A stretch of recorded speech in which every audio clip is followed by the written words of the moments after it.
Viewers, इस समय मेरे साथ बात करने के लिए मौजूद हैं गुलाम नबी आजाद साहब। आजाद साहब कांग्रेस पार्टी के पूर्व नेता हैं, पूर्व केंद्रीय मंत्री हैं, जम्मू कश्मीर के फॉर्मर सीएम रह चुके हैं और अपनी किताब लेके आए हैं जिसका नाम है आजाद। आजाद साहब, आपका अभिनंदन है न्यूज 18 पर। सवाल मेरा बहुत सीधा है, ये इत्तेफाक है कि आपकी किताब का नाम भी आजाद है और आप कांग्रेस पार्टी से भी अब आजाद हो गए हैं? हम सोच से भी आजाद हैं, इसीलिए पेन नेम आजाद है। हमारी सोच भी आजाद है, काम करने का तरीका भी आजाद। तो आजाद होकर कैसा महसूस कर रहे हैं आप? नहीं, मैं आजाद तो तभी से था जब से पैदा हो गया जी। लेकिन आपकी किताब आने के बाद आपकी जब कुछ साक्षात्कार आए, आपकी किताब की कुछ पन्ने जब बाहर आए तो दिग्विजय सिंह ने बोला कि पहले आप अपनी पार्टी को बचा लीजिए, उसके बाद कांग्रेस की बात करिएगा। और आप तो मोदी जी के सहारे हैं, उनकी बैसाखियों को सहारे हैं। दिग्विजय सिंह आपके पुराने मित्र हैं। गुलाम नबी आजाद किसी के सहारे राजनीति नहीं करता। जो ऐसा बोलते हैं वो किसी के सहारे बात करते हैं, और उन्होंने जो भी बोला है दगा करते हैं। कुछ लोगों को हिम्मत है बाहर आके करने की, कुछ लोग 40 साल से अंदर बैठ के ही कांग्रेस को खा रहे हैं। तो कौन कर रहे हैं जो बस वो जब बताएंगे सेकंड। आप तो आजाद है, अभी सेकंड थर्ड वॉल्यूम आने वाला है। लेकिन आप तो आजाद है, तो कौन है जो लोग कांग्रेस हैं? बहुत सारे, अभी कई एपिसोड नहीं आए हैं। अभी मध्य प्रदेश का एपिसोड आया नहीं है। बहुत सारे स्टेटों के एपिसोड नहीं आए हैं। अभी फर्स्ट है, फिर सेकंड है, फिर थर्ड है। क्यों जल्दी लोग? तो ये दिग्विजय सिंह हैं जो ऐसा कर रहे हैं? मैं बहुत सारे सिंह हैं। बहुत सारे सिंह हैं, बहुत सारे सिंह। तो हम सिंह, जितने सिंह हैं उनको ढूंढ लें। नहीं, मैं वो सिंह की बात नहीं, मतलब बहुत सारे ऐसे लोग हैं। आई डोंट मीन कि सिंह ही होंगे जी। तो जो अपने गले में नहीं देखते, गिरेबान में नहीं देखते हैं, दूसरों के बारे में। लेकिन ऐसा क्या हुआ कि कांग्रेस के लोग इतने अग्रेसिव हो गए? कोई कहता है आप मकान के लिए सब कुछ कर रहे हैं, आपको मकान चाहिए, घर चाहिए, लुटेंस दिल्ली के अंदर एक आलीशान बंगला चाहिए। आकाश, अगर वो लोग भी 40 हमले मुझ पर हुए हैं, उनको भी किसी चूहे ने काटा होता, बिल्ली ने काटा होता। हमने जब मिनिस्ट्री से, यही तो लैक ऑफ नॉलेज है हमारे में। जो कांग्रेसी आजकल हैं, एबीसी पता नहीं। वो शोर तो करेंगे कि वो हिस्ट्री गई, ये हिस्ट्री गई, जिसका मैं भी विरोध करता हूं प्रेजेंट गवर्नमेंट का जी। लेकिन अपनी हिस्ट्री जिस पार्टी में है उसका एबीसी पता नहीं है, उसमें पता नहीं। ये दोबारा किंडरगार्टन में जाएं और कांग्रेस की हिस्ट्री के बारे में पिछले 40 साल की हिस्ट्री पढ़ते नहीं है लोग। अब वो पहले कांग्रेसी पढ़ें, अपने आप को एजुकेट करें और फिर कमेंट करा करें। और नहीं, कमेंट तो लगातार आ रहे हैं आज सुबह से। क्योंकि किताब नहीं पढ़ते हैं ना, पढ़े नहीं है ना, नॉलेज नहीं है। लेकिन वो कहते हैं उनसे ज्यादा किसी को पता नहीं है। सुनिए, वो एक कोने में बैठे थे, वहां का मालूम होगा ना, ऑल इंडिया तो नहीं मालूम है ना। आपका एक इस किताब में चैप्टर है जिसके अंदर ग्रैंड ओल्ड पार्टी ब्लॉपर्स और बॉम्बास्ट करके आपने लिखा है, जिसमें आपने कहा है कि कांग्रेस के कई नेताओं को अनड्यू एडवांटेज मिला है जिनकी मौजूदगी सिर्फ ट्विटर पे है। और सही बात।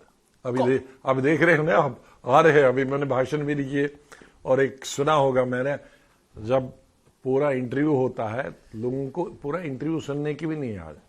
मीडिया वाले जब ट्वीट करते हैं तो सबसे कंट्रोवर्शियल देते हैं, तो जो उस कंट्रोवर्शियल पे लीडर रिएक्ट करेगा उसको मैं जीरो समझता हूं।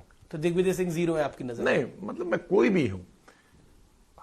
बेस्ट लीडर वो होता है कि वो पूरा इंटरव्यू सुने, क्योंकि अगर इंटरव्यूअर के ट्विटर पर वो ट्वीट करें तो इंटरव्यूअर का ट्विटर तो सबसे क्रिटिकली होता है, वो बेचने वाला हो। नहीं, ये ट्विटर पे कौन से ऐसे नेता एक्टिव है जिनको अनड्यू एडवांटेज मिल रही है? इस पे थोड़ा प्रकाश डालिए। जितने भी ट्विटर पे है उनको और कोई काम नहीं है, उनको आप फील्ड में नहीं देखेंगे कभी, खाली ट्विटर पे ही पढ़ेंगे उनको।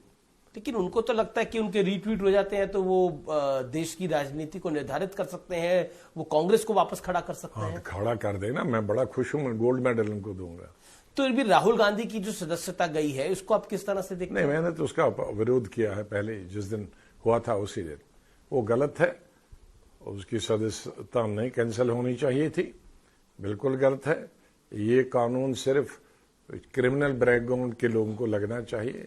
लेकिन ऑर्डिनेंस तो आप राहुल जी ने ही फाड़ा था। अब उसका भुगत भी वही रहे है ना। हमने तो तब हमें मालूम था कि ऐसी चीजें जब कोई गलत चीज बनाओगे वो अपने आप में ही कायम आती है। जब ऑर्डिनेंस फाड़ा था, जब मैं ये सवाल इसलिए पूछ रहा हूं, जब ऑर्डिनेंस फटा ये और राहुल गांधी ने प्रेस कॉन्फ्रेंस करी, ऑर्डिनेंस फाड़ा, उसके बाद डॉक्टर मनमोहन सिंह का क्या रिएक्शन था? क्योंकि कैबिनेट ने उस ऑर्डिनेंस को पारित किया था और डॉक्टर मनमोहन सिंह के लिए बड़ी पॉलिटिकल एम्बैरेसमेंट हुई थी पूरे देश के अंदर। नहीं, वो उनका क्या रिएक्शन था? देखो, वो बड़ी शरीफ आदमी थे जी, बहुत ही शरीफ आदमी। कोई दूसरा प्राइम मिनिस्टर होता तो he would have gone ahead. नहीं, शरीफ आदमी थे, चुप बैठ गए। आपकी क्या सलाह थी? नहीं, हमारे लिए पास होना चाहिए था। आज खुद ही राहुल गांधी बच जाते और भी दूसरे लोग बच जाते, और पता नहीं आगे आने वाले समय में कौन जाएगा। क्योंकि ये कानून तो ऐसा हथियार है, ये ऐसा हथियार है कानून का जो किसी के खिलाफ कभी भी इस्तेमाल हो सकता है। पर राहुल गांधी ने ऐसे रिएक्ट क्यों किया? ये पॉलिटिकल लैक ऑफ मैच्योरिटी था, या फिर उनको लगता था कि उसके ब्राउनी पॉइंट्स, यानी कुछ उसका पब्लिक में बड़ा शानदार रिएक्शन आएगा? आपको क्या लगता है? मुझे नहीं लगता। आई थिंक वो हमेशा ज्यादा मीडिया से प्रभावित होता है, राहुल जी, अनफॉर्चुनेटली। तो कभी आपकी 1-to-1 टॉक हुई होगी, आपने कभी समझाने का प्रयास करा? 20 दफा हुई है। तो जब आप समझाने का प्रयास करते थे तो कैसे रिएक्ट करते थे Rahul ji? Think of the past. But still, मतलब इफ यू वांट, आप, क्योंकि ये देश भी जानना चाहता है इस समय, सारे हमारे देखो, हम कांग्रेस पार्टी छोड़ के इधर आए, जो हमारे मतभेद थे वो हम मतभेद भूल के वहीं आ गए।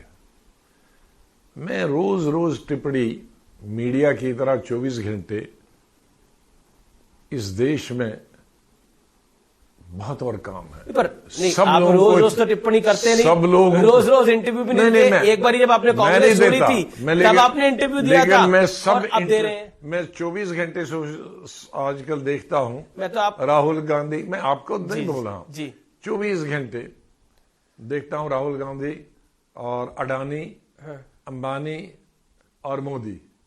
ऐसे लगता है 24 घंटे मीडिया के पास और कोई काम नहीं है। देखिए, कांग्रेस की तो शिकायत रहती है मीडिया उनको कवर नहीं करता।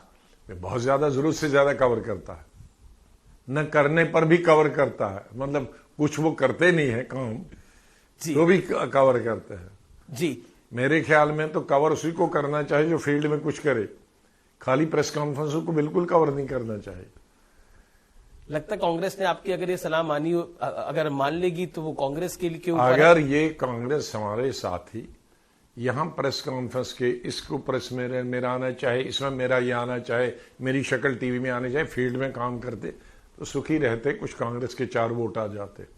ये जो कांग्रेस ने एक नया नैरेटिव बिल्ड करना शुरू करा है आजाद साहब, कि कोर्ट्स खराब है, इलेक्शन कमीशन खराब है, ईवीएम खराब है, मीडिया खराब है, सब खराब है, सब है, बस सब, गुलाम नबी आजाद भी बहुत खराब है, बस वही, कपिल सिब्बल भी अब ठीक नहीं है। सब सिर्फ वही ठीक है। जो उनकी तारीफ करे, प्रेज करे, वही ठीक है, और वही हिंदुस्तान। ये बदलाव क्यों आया? इस तरह की भाषा शैली क्यों हो गई? क्योंकि जब दिमाग बेकार हो, कोई काम नहीं हो। मैं 5 महीने से देहात में, गांव में, मुझे मालूम नहीं क्या हो रहा है दुनिया में। जब आप घर में बैठे हो, कोई काम नहीं है, तो यही दिमाग चलता है। पर काम तो हो सकता है, पार्टी खड़ी करनी है। कांग्रेस की अब तक की सबसे खराब स्थिति में कांग्रेस है। कांग्रेस अभी तक की अपनी देखो, जिन राज्यों में लोग काम करते हैं वो आ रहे, बाकी जहां नहीं काम करते तो वहां कोरे हैं।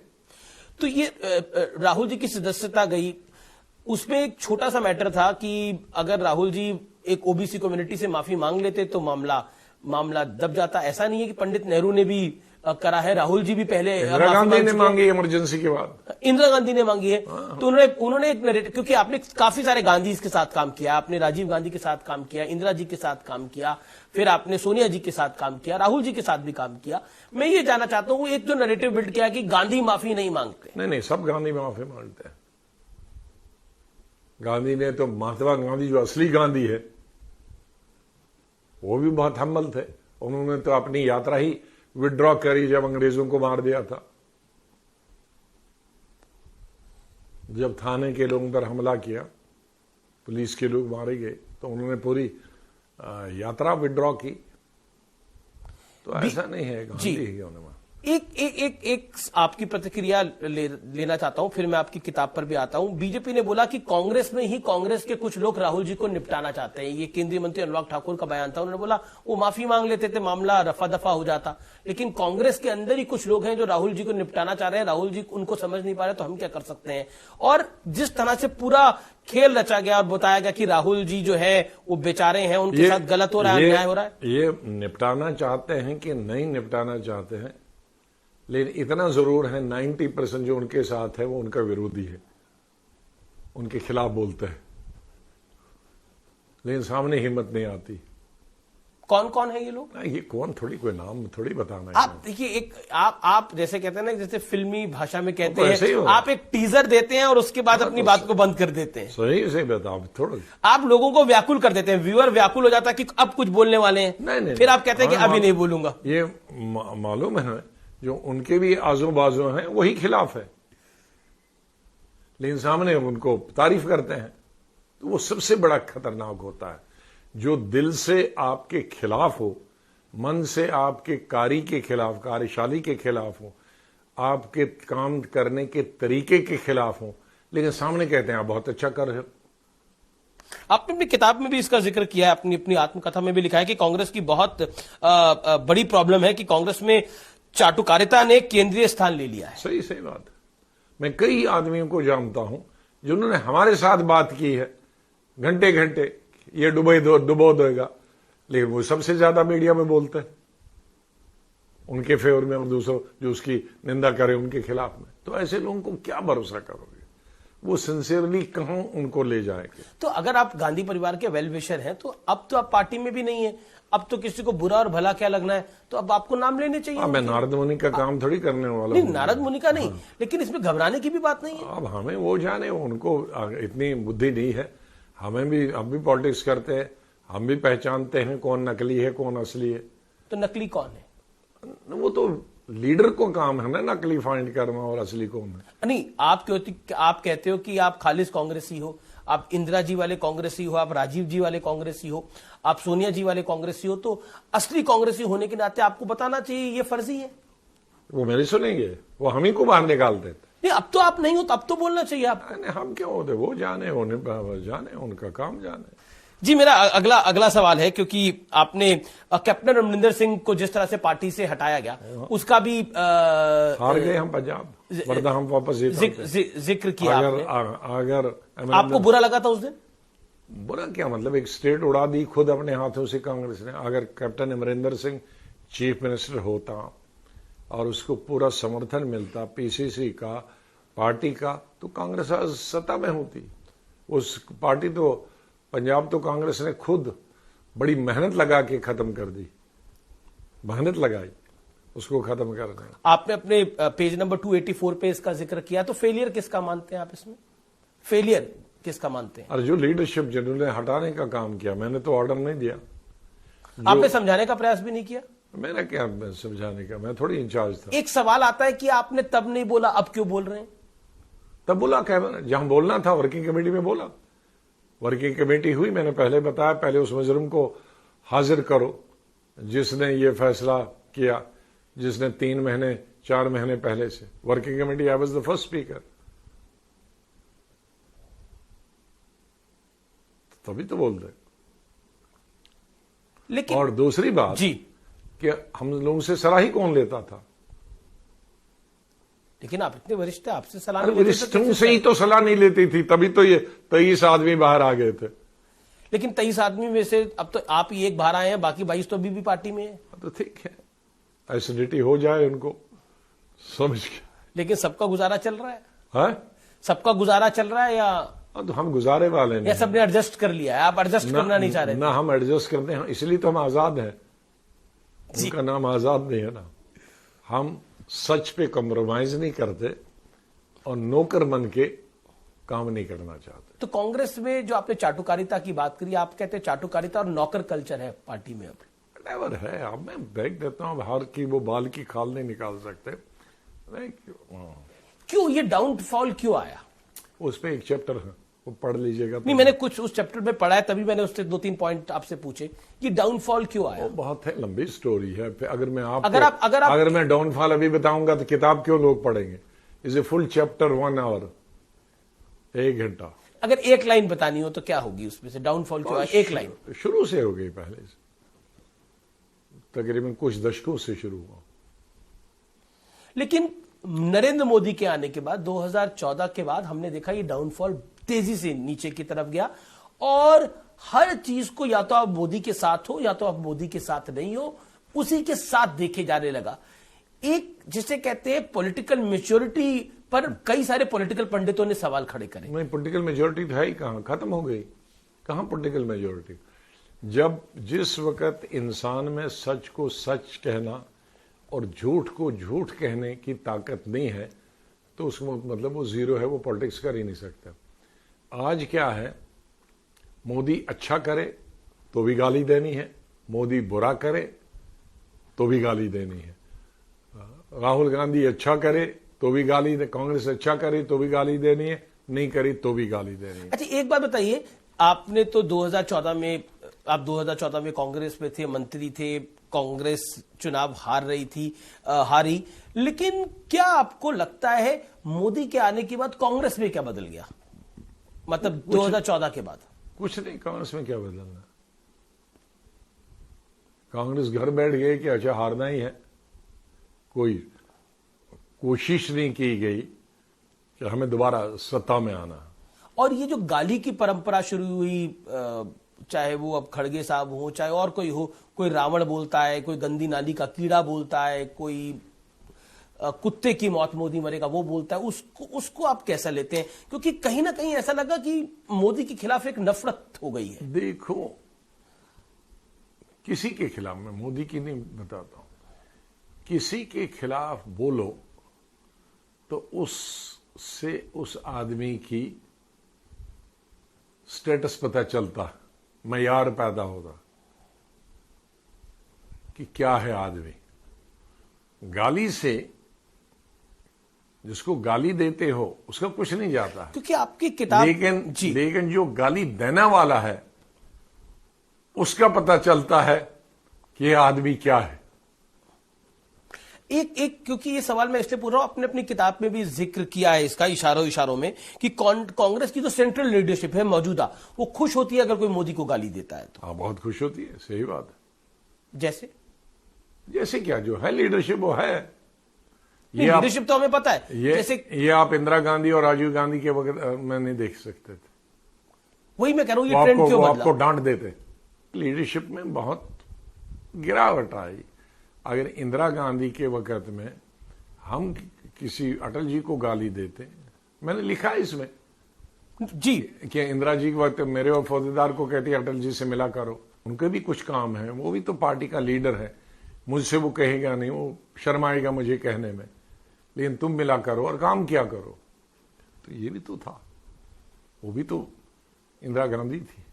एक सवाल which continued in Atal Rajiv Gandhi time. Rajiv Gandhi ने अटल बिहारी वाजपेयी को यूनाइटेड नेशन में भेजा जी कि भाई आपके गुर्दे की बीमारी उसको दिखा के घुटने की जी, तो ये भी तो नी प्रॉब्लम की कारण ना, तो ये भी तो वो प्राइम मिनिस्टर थे, वही नहीं। बिल्कुल आपकी लाजमी बात है। एक सवाल जो कि महत्वपूर्ण हो जाता है, राहुल गांधी और उसका नतीजा क्या होगा? जब राजीव गांधी की डेथ हुई तो अटल जी से पूछा तो उसने उनके बारे में, तो अटल जी ने कहा कि तुम समझते हो कि भाई मैं उनको गाली दूंगा? मैं उनको गाली नहीं दूंगा। वो मेरी सेहत तक के बारे में पूछते थे और फिर मुझे इलाज के लिए उस बहाने बिहार भेजा। तो ये था एक लीडर, दोनों साइड से इस तरह की लीडरशिप कल्चर था। तो आज न राजीव गांधी है, न इंदिरा गांधी है, न अटल बिहारी वाजपेयी। तो उनके मरने के बाद भी हम आज उनको, उनकी सभ्यता को, उनकी कल्चर को, उनके एटीट्यूड की दाद देते हैं, याद करते हैं। मोदी को आप बतौर नेता कैसा देखते हैं? क्योंकि हमने पार्लियामेंट में वो सबने हमने देखा, पूरा दुनिया देखते हैं, जैसे पूरा दुनिया देखते हैं, हम भी देखते हैं। अब what is your take on Narendra Modi? हर लीडर में कुछ गलत चीजें होती हैं, कुछ अच्छी चीजें हैं, वो उनसे अलग नहीं है। इंसान इंसान है, इंसान तो भगवान नहीं है। इंसान अच्छी चीजें भी करता है, इंसान तो से गलतियां अच्छे भी इंसान है, एवरेज इंसान है, बुरे इंसान है, कैसे इंसान है नरेंद्र मोदी? कई चीजें बहुत अच्छी करते हैं, कई चीजें नहीं करनी चाहिए वो हो रही हैं। आपको लगता है जैसे राहुल गांधी ने बात बोली लंदन में जाके कि भारत में लोकतंत्र समाप्त हो गया, आपको लगता है ऐसा? नहीं, वो अगर है तो यहाँ कहना चाहिए था। लोकतंत्र में हमारे को भी कहते थे, इंदिरा जी के वक्त में भी लोकतंत्र समाप्त हो गया था और कर ही दिया था। इमरजेंसी लगा, इमरजेंसी का मतलब है लोकतंत्र वाइंड अप करना। तो हमने ये गालियां खाई हैं, लेकिन उसके बाद भी हम लोग फील्ड में गए, तब तो ये लोग पैदा नहीं हुए थे। और जीत के आए उसके बाद। और जीत के आए। तो क्या आपको लगता है, क्योंकि जो राहुल जी ने बात बोली, आपको लगता है लोकतंत्र को लेकर अगर कोई भी बात कहनी यहां कहनी चाहिए? एक उन्होंने सवाल पूछी, क्योंकि आप अकलियत से आते हैं, ये सवाल मैं इसलिए पूछ रहा हूं। उन्होंने बोला कि सिख्स और मुस्लिम जो है वो भारत में सेकंड ग्रेड सिटीजन हो गए हैं अब। किसने कहा? राहुल जी ने बोला लंदन में। देखो, सेकंड लेवल के सिटीजन हूं या नहीं हूं, लेकिन विदेश लेवल पे अपने देशवासियों, अपने गवर्नमेंट के खिलाफ कभी नहीं। ये तो हम जब बिल्कुल एबीसी राजनीति सीखते हैं तो हमें सिखाया जाता था कि विदेश जाओ तो अपने देश के खिलाफ, इवन जो गवर्नमेंट है अपोजिशन भी, उसके खिलाफ नहीं बोलना। जी, अब मैं आपकी किताब में एक दिलचस्प किस्सा है जिसमें the Congress party's determination to destroy itself was even more evident in Assam. यानी असम की जब आपने कहानी देखी, जब हिमंता बिस्वा शर्मा, आप बिल्कुल कॉन्फिडेंट थे कि इस व्यक्ति के पास नंबर्स हैं, इस व्यक्ति के पास शक्ति है, इसको सीएम बनाना चाहिए और गोगोई को हटा देना चाहिए। क्या इंसिडेंट था वो बता दिया बुक में, ये तो पढ़ने वालों के लिए है। जी, तो क्या आपको क्या लगा कि कब कांग्रेस खुद ही डिस्ट्रक्शन फिल्म, सेल्फ डिस्ट्रक्शन मोड में है? वो अगर फैसला नहीं करते, हनुमंता को, उसको, हेमंत को चीफ मिनिस्टर बनाते, तो आज हमारे साथ 8 स्टेटें होती। 8 स्टेटों का 15 साल से वही इंचार्ज था। हर चीज, टिकट भी, कैंपेन भी, बाकी मदद करने के भी, तो अपने साथ 8 स्टेटें ले गया। तो 8 में से 5 तो होती, और असम जो मदर स्टेट होती वो हमारे पास होती। और हिमंता ने एक साक्षात्कार में कहा था कि राहुल जी पिड्डी जो उनका डॉग था उसके साथ खेल रहे थे और उनसे बात करना उन्होंने पसंद नहीं करा। क्या आपको लगता है मिस हैंडल हुआ हिमंता बिस्वा शर्मा का केस? मिस हैंडल तो हुआ ही, हैंडल कहां हुआ है? हैंडल उनकी मदर और हम करना चाहते थे, नहीं हुआ, नहीं दिया होने। आपने समझाया नहीं? ब्लेम तो आप पे भी आएगा कि आपने क्यों नहीं समझाया था? यार मैं ऑब्जर्वर था, मां प्रेसिडेंट थी, उन्होंने फैसला नहीं किया तो मैं क्या फैसला करता? हमारा काम जो दिया था बहुमत सिद्ध कराना, वो हमने किया। हमने बताया था हार जाएंगे, भाग जाएगा, कहने भागे दो। ये तो अच्छा, ये राहुल जी का तो फेवरेट है हर आदमी के लिए, ये उनका नहीं, ये उनका तकिया कलाम फेवरेट। वो नाराज हो गया, जाने दो, वो नाराज हो गया, आरएसएस में जाने दो, ये तो उनका फेवरेट है। अच्छा, मतलब कोई भी जा रहा होता, कोई भी जा रहा है, जाने दो, आरएसएस में जाने दो। साथ ये भी लगाता है, अगर आरएसएस, अगर बीजेपी में नहीं जा रहा, आरएसएस में नहीं जा रहा, कहीं और जा रहा है, तो फिर अब आप तो बीजेपी आरएसएस के साथ नहीं गए? नहीं, आपने तो अपनी पार्टी बनाई। उनका मतलब रिकंसिलिएशन का नहीं है कि मनाओ या पूछेंगे भी क्या कारण है, वो नहीं पूछते हैं, सीधे जाने दो। तो यहां जब ये भावना ही रखी है कि जाने दो, तो फिर रहेगा कौन? शायद राहुल जी को लगता है वो सेल्फ सफिशिएंट है, वो खुद ही सब कुछ हैंडल कर सकते हैं। बहुत अच्छा। भविष्य में आपको राहुल जी प्रधानमंत्री बनते हुए दिखते हैं? भगवान बनाए।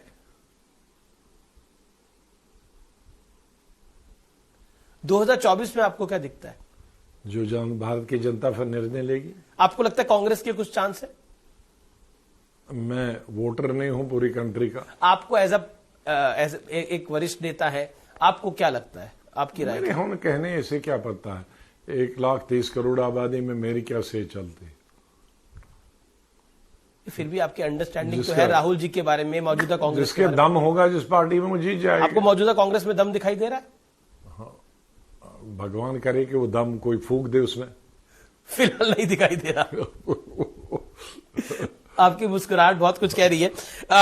एक ट्रेंड बन गया है और ये सवाल है कि अपनी किताब को बेचने के लिए कंट्रोवर्सी डाल दी जाती है। हम नहीं डालते, हमें कोई कंट्रोवर्सी, हमारा तो हिस्ट्री का हिस्सा है, उसमें कोई कंट्रोवर्सी डालता तो मेरे पास 10 बुकों का मटेरियल है। नहीं डालना चाहिए। मैं नहीं चाहता कि कांग्रेस खत्म हो जाए, मैं नहीं चाहता कि लीडरशिप खत्म कांग्रेस की हो जाए। कांग्रेस कहती है कि आपको एक कांग्रेस, पूरी कांग्रेस थी लेकिन कुछ कांग्रेस के नेता कहते हैं कि एक राज्यसभा सीट नहीं दी तो गुलाम नबी आजाद नाराज हो गए और मोदी जी के साथ चले। जिस वक्त मैं, उस वक्त मेरा मैं उस वक्त लीडर अपोजिशन था जब हमने लेटर लिखी है जी। उस वक्त मैं लीडर और मेरा 1 साल था, 1.25 साल था जब लेटर लिखी, और तब मुझे क्या मालूम होता कि मिलती या नहीं। ये सब बेवकूफ नॉन पॉलिटिकल लोग जिनकी जान सिर्फ राज्यसभा में रहती है। हम राज्यसभा और मंत्री पंत्री ये सब चीजों की तरफ कभी हमने ध्यान नहीं दिया। पर आप लंबे अरसे तक को तो कांग्रेस की रिजीम में मंत्री रहे, सीएम रहे। उसके लिए हमने मेहनत की, वो पढ़ लेना। मुझे लोग कहते हैं, लेकिन आपको कुछ कांग्रेसी एहसान फरामोश कह रहे हैं। हाँ, तो वो उन्होंने पढ़ा नहीं है, वो हिस्ट्री का हिस्सा नहीं है। मैं एक आज भी कह सकता हूं, जैसे मैंने किया, मैंने 99% किया और लिया 1%। जी। अच्छा, एक आखिरी सवाल, किसी कांग्रेसी नेता ने आपको किताब की शुभकामनाएं दी अभी तक? किसी ने, इतनी हिम्मत कहां उनमें, सब नौकर है। जी, बहुत बहुत शुक्रिया, आपने बेबाक बात करी है और हर सवाल का जवाब दिया है। तो ये थे गुलाम नबी आजाद, बहुत बहुत शुक्रिया सर। बहुत बहुत धन्यवाद, बहुत बहुत।